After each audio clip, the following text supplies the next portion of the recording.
Tesneta, une vie à l'étroit a été révélée à un certain regard à Cannes l'an passé. Harp Sélection Critique, ce premier long-métrage, révélé à un certain regard à Cannes, en 2017, raconte l'émancipation d'une jeune femme dans une communauté juive de Russie. Traitant de liberté et de choix décisifs, il bifurque adroitement vers le polar. Les réalisateurs russes nous comblent régulièrement avec des films ambitieux qui mettent en scène de familles brinque-ballantes, des parents qui affrontent leur progéniture ou des couples déchirés. Ainsi, Baccalauréat de Christian Mungiu, 2016, Faute d'amour, dans Nedreïzi Vagintsev, DVD Pyramide Vidéo, couronné par le prix du jury au dernier festival de Cannes, et, prochainement, Arythmia de Boris Klebnikov, présenté au Festival de cinéma européen des Arcs, Grand Prix au Keynote Veropan Russian Film Festival 2017. Lire aussi, Kantmir Balagov, en Russie, il est dangereux d'avoir un avis tranché avec son premier long-métrage, Tesneta, une vie à l'étroit. Kantmir Balagov, à peine 26 ans et autant de talent frappe aussi fort que ses aînés. En compétition officielle à Cannes dans la section Un certain regard, son film, écrit avec son complice Anton Larouche, avait remporté le prix FIPRESSI. Le cinéaste s'est inspiré d'un fait divers qui a eu lieu dans sa ville natale, Naltchik, capitale de la République caucasienne de Kabardino-Balkarie en 1998.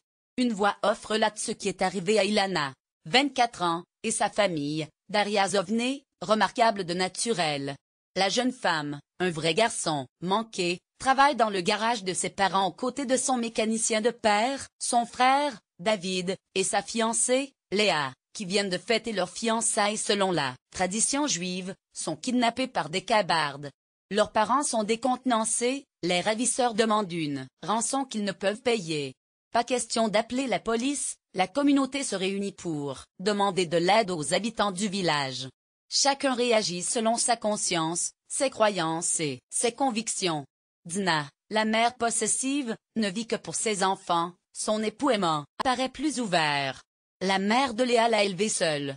Il y a les lâchetés et les compromissions des voisins, tout le monde n'est pas décidé à sauver le couple. Amoureuse de Zalim, un pompiste cabarde, très proche de David, Ilana s'interroge sur la place qu'elle occupe au sein de sa famille et dans la vie en général.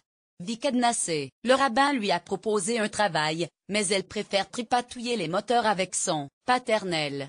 Kantmir Balagov livre un film sur la notion de sacrifice, le sens de la famille et les implications de la religion chez des protagonistes qui mènent une existence modeste. Ilana est déchirée entre son amour pour Zalim et les valeurs inculquées par ses parents. Souvent caméra à l'épaule, l'élève d'Alexandre Sokourov, Faust, 2011, tourne dans le format 1,33 2.1.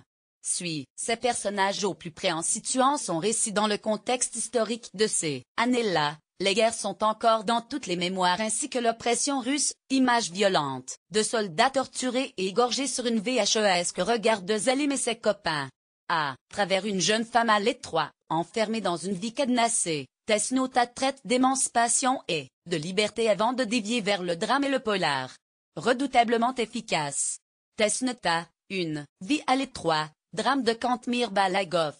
Avec Daria Zovné, Olga Dragunova. Veniamin 4. Durée, 1h58.